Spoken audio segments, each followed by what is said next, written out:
Hello dear student, কেমন আছো? I hope প্রত্যেকে শুধু ভালো না, ভীষণ ভালো আছো। স্ক্রিনের ওপর একটা প্রশ্ন দেখা যাচ্ছে, তাই না?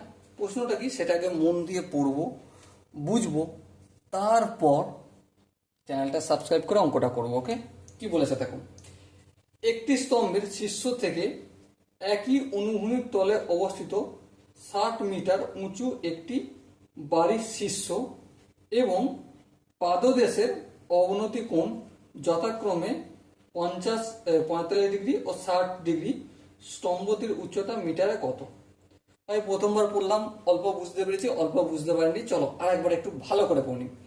একটি স্তম্ভের শীর্ষ থেকে একই অনুভূমিক তলে অবস্থিত 60 মিটার উঁচু একটি বাড়ি। এখান পর্যন্ত বললাম, একটু ড্রয়িং করে নি। ধরো এই হচ্ছে অনুভূমিক ভূমি, এই হচ্ছে আমার স্তম্ভ, ঠিক আছে? এই হচ্ছে স্তম্ভ, আর পাশে একটা অট্টালিকা রয়েছে, মানে একটা বাড়ি রয়েছে। বাড়িটা কতটা দেখো, অনুভূমিক তলে অবস্থিত 60 মিটার উঁচু, 7 মিটার উঁচু, মানে 7 মিটার উঁচু। এখান পর্যন্ত 7 মিটার। ওকে, এখান পর্যন্ত বোঝা গেল। এরপর কি বলেছে দেখো, উঁচু একটি বাড়ির শীর্ষ ও পাদদেশ। শীর্ষ ও পাদদেশ, এইখানটা হচ্ছে শীর্ষ আর এইখানটা হচ্ছে বাড়িটার পাদদেশ। শীর্ষের সঙ্গে একটা কোণ করেছে, কোণ উৎপন্ন করেছে। হ্যাঁ, অবনতি কোণ। অবনতি কোণ মানে এই হচ্ছে অনুভূমিক রেখা, তার সঙ্গে একটা কোণ উৎপন্ন করবে। হ্যাঁ ঠিক। আবার কি, পাদদেশের সঙ্গে একটা কোণ উৎপন্ন করেছে। কার কার সাপেক্ষে? অনুভূমিক রেখার সাপেক্ষে। তাহলে এই এখানে একটা কোণ উৎপন্ন করেছে। প্রথমে এই শীর্ষের সঙ্গে যে কোণটা উৎপন্ন করেছে সেটা কত ডিগ্রি? 45 ডিগ্রি। আর পরে যেটা পাদদেশের সঙ্গে কোণ উৎপন্ন করেছে সেটা কত ডিগ্রি? 60 ডিগ্রি। ঠিক আছে, এবার আমাকে বলতে হবে, কি বলতে হবে, স্তম্ভটির উচ্চতা কত। দেখো, বাড়িটার উচ্চতা যদি 7 মিটার হয়, তাহলে এই এখান থেকে এখান পর্যন্ত উচ্চতা হচ্ছে 7 মিটার। হ্যাঁ, নাম দিতে শুরু করি। এখানটা নাম দিচ্ছি এ, এখানটা নাম দিচ্ছি বি, এখানটা নাম দিচ্ছি সি, এখানটা নাম দিচ্ছি ডি, এখানটা নাম দিচ্ছি ই। ওকে, নো প্রবলেম। এবার আমি ছোট ছোট করে ভেঙে ভেঙে কোশ্চেনটার আনসার করবো। ওকে, দেখো, তুমি এ বি সি এইটা নিয়ে ভাবো একটু। প্রথমে এই হচ্ছে আমার এ বি সি, আর এখান পর্যন্ত আছে ই, এটা হচ্ছে 7 মিটার। ঠিক আছে, এবার বলো, এই তো অনুভূমিক রেখা। হ্যাঁ, এখানটা যদি 60 ডিগ্রি কোণ উৎপন্ন করে, তাহলে এখানটা কত ডিগ্রি উৎপন্ন করবে? অবভিয়াসলি 60 ডিগ্রি, কারণ সমান্তরাল। এইটা অনুভূমিক রেখার ভূমিতল তো সমান্তরাল হয়।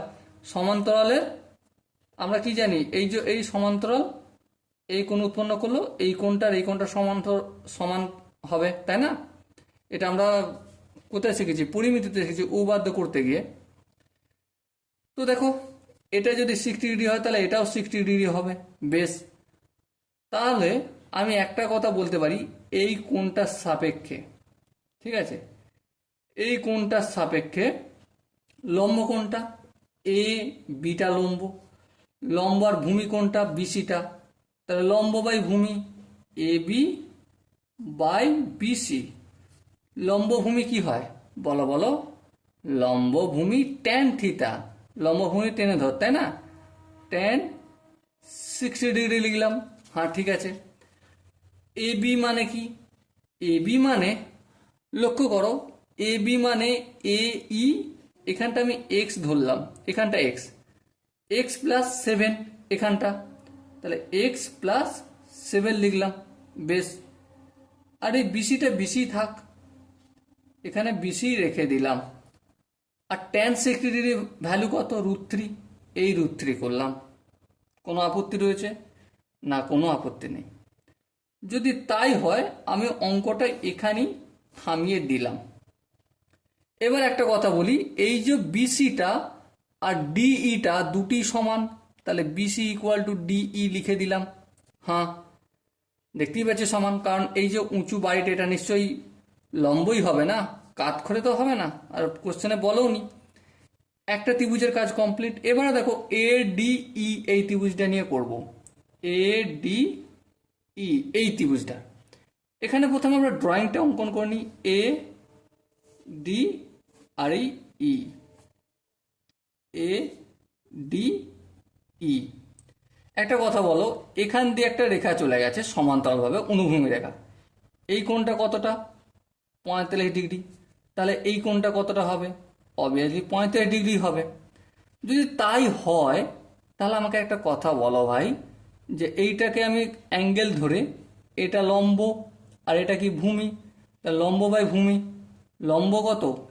এ ই, লম্ব বাই ভূমি ডিই, লম্ব ভূমি ট্যান থিটা, তাই তো নাকি? Tan 45 degree.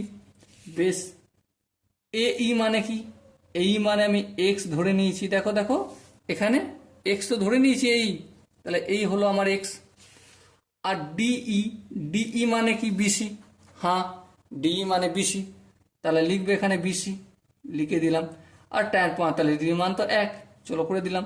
তাহলে এক্স ইকুয়াল টু বিসি, এটা একটা জিনিস পেলাম। বলো এখান পর্যন্ত কি কোনো অসুবিধা রয়েছে? আই হোপ কারো অসুবিধা নেই। চলো এর পরের স্টেপটা করতে থাকি আমরা। কি করতে পাবো দেখো, এখানে আবার রিটার্ন হয়ে যায়। তাহলে X plus 7 equal to √3 into BC, বিসির ভ্যালু কত? এক্স, তাহলে ইন্টু এক্স লিখলাম। আপত্তি আছে কি? আশা করি আপত্তি নেই। এবার 7টা এদিকে থাকলো, আর √3 ইন্টু এক্স মাইনাস এক্স করলাম। হ্যাঁ ঠিক।